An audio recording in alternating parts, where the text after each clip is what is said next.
Good evening बच्चों। अब हम डिस्कस करेंगे potential difference due to concentric shells. Concentric shells के कारण मिलने वाला इलेक्ट्रिक पोटेंशियल डिफरेंस। ओके, तो इसको समझने के लिए मैंने एक डायग्राम पहले से बना के रखा है। यहाँ पे मेरे पास दो कॉन्सेंट्रिक शेल्स हैं। एक शेल की रेडियस, इनर शेल की रेडियस ए है, आउटर शेल की रेडियस बी है। इनर शेल में टोटल चार्ज Q1 का है और आउटर शेल में टोटल चार्ज कितने का है, Q2 का है। मुझे क्या निकालना है, potential difference due to concentric shells. तो यदि मुझे पोटेंशियल डिफरेंस चाहिए तो मुझे पहले पोटेंशियल निकालना पड़ेगा, तभी तो मैं उसको माइनस करके पोटेंशियल डिफरेंस निकाल पाऊंगा। ओके, तो पहले निकालते हैं। मान लो यहां पे है पॉइंट ए। ओके, तो potential at point A, potential at point A का मतलब क्या होगा, potential at inner shell. Okay, तो यदि मुझे total electric potential at point A चाहिए, यदि मुझे total electric potential at point A चाहिए, तो मेरे को पहले इनर शेल के कारण ए पे निकालना पड़ेगा, फिर आउटर शेल के कारण ए पे निकालना पड़ेगा, फिर दोनों को क्या करना पड़ेगा, जोड़ना पड़ेगा, तभी मुझे क्या मिलेगा, total electric potential at point ए। कई बच्चे क्या करते हैं, ए पे पोटेंशियल निकालना है तो सिर्फ इनर के कारण निकालते हैं। नहीं भैया, आपको इनर के कारण भी ए पे निकालना है, आउटर के कारण भी ए पे निकालना है, तभी तो आपको total electric potential at point A मिलेगा। ओके, कुछ बच्चे जब पॉइंट ए पे इलेक्ट्रिक पोटेंशियल निकालते हैं तो आउटर शेल को नेग्लेक्ट कर देते हैं। ऐसा मत करना। मतलब आपको पहले इनर शेल के कारण पॉइंट ए पे निकालना है, फिर आउटर शेल के कारण पॉइंट ए पे निकालना है, फिर जब दोनों को जोड़ोगे तब आपको क्या मिलेगा, total electric potential at point A मिलेगा। ओके, तो यदि मेरे को total electric potential at point A चाहिए तो मैं पहले निकालूंगा potential due to inner shell at A plus potential due to outer shell at A. Okay, और जब मैं दोनों को जोड़ दूंगा तब मुझे क्या मिलेगा, total electric potential at point ए। तो एनीवेज बच्चों, VA। अब आप ध्यान से देखो, जो पॉइंट ए है वो इनर शेल के रिस्पेक्ट में सरफेस में है। जो पॉइंट ए है वो इनर शेल के रिस्पेक्ट में कहां पे है, सरफेस पे है। सरफेस के लिए पोटेंशियल का फॉर्मूला क्या होता है, आप याद करो तो ये होता है K into charge upon radius. तो अंदर वाले की रेडियस क्या लेने बोला है, ए लेने बोला है। ओके, प्लस, अच्छा अब पॉइंट ए आउटर शेल के रिस्पेक्ट में अंदर में है, आउटर शेल के रिस्पेक्ट में अंदर पे है। ओके, तो किसी भी मेटालिक स्फेरिकल शेल के कारण अंदर पे जो इलेक्ट्रिक पोटेंशियल होता है उसका फॉर्मूला याद करो, क्या होता है, K इंटू यहां पे चार्ज कितना बोला है, Q2 upon radius, upon radius. तो बड़े वाले की रेडियस को क्या लेने बोला है, बी लेने बोला है। ओके, तो इन दोनों को यदि मैंने ऐड कर दिया तो मुझे क्या मिल गया, total electric potential at point B. Similarly अब मैं निकालने जाऊंगा total electric potential at point B. इसको मैं पॉइंट बी ले लेता हूं, ठीक है। तो potential at outer shell, potential at B का मतलब होगा potential at outer shell. Okay, यहां पे वही करना है आपको, पहले अंदर वाले शेल के कारण बी पे निकालना है, फिर बाहर वाले शेल के कारण बी पे निकालना है, फिर दोनों को क्या कर देना है, जोड़ देना है, तब आपको टोटल पोटेंशियल मिलेगा। ओके, तो potential due to inner shell at B plus potential due to outer shell at B. जब आप दोनों को जोड़ दोगे तब आपको क्या मिलेगा, total electric potential at point B मिलेगा। ओके, तो यहां पे निकालता हूं।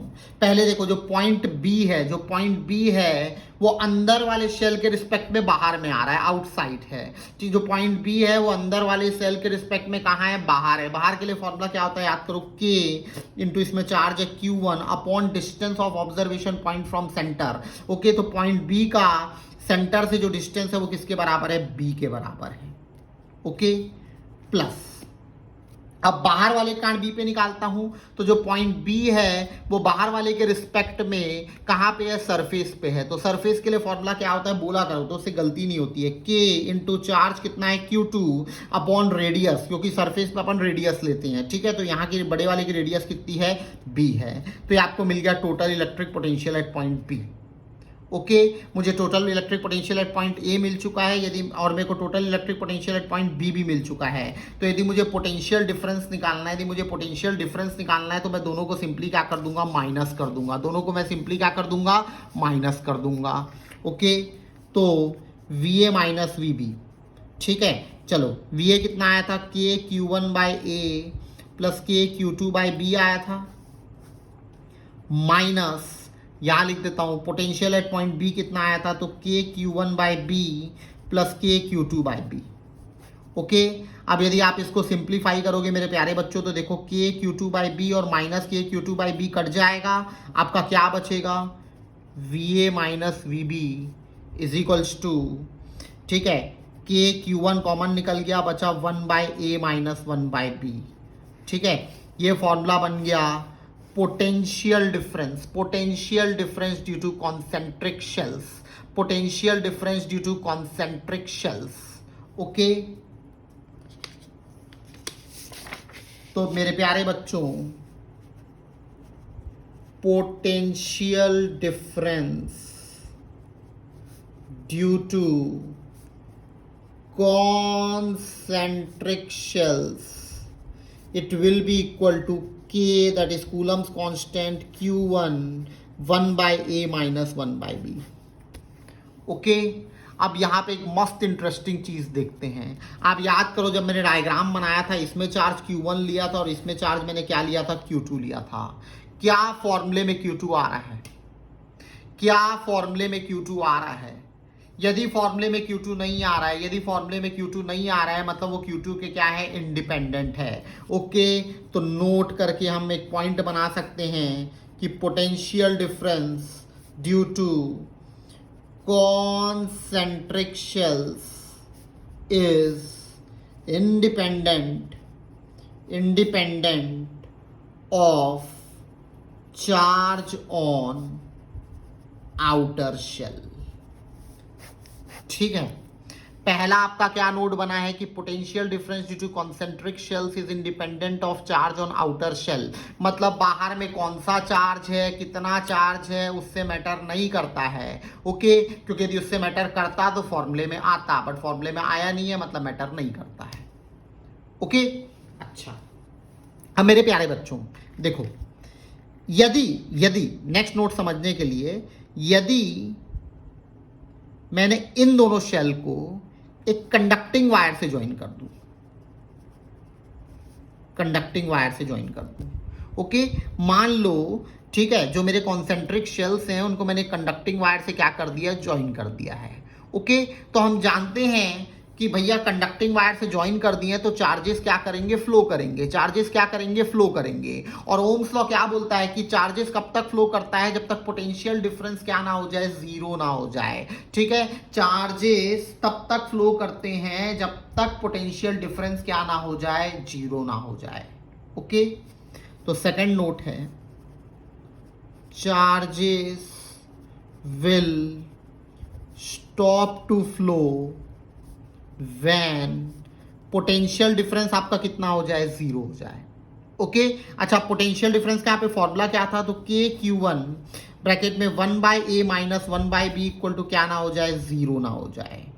अब आप खुद ही सोचो 1 by A minus 1 by B तो कभी जीरो नहीं हो सकता। ओके क्यों, क्योंकि ए छोटा है बी बड़ा है, तो 1 बाई ए की वैल्यू हमेशा 1 बाई बी से क्या होगी, ज्यादा होगी। तो ये टर्म कभी जीरो नहीं हो सकता, के भी जीरो नहीं है, इसकी वैल्यू 9 × 10⁻⁹ है।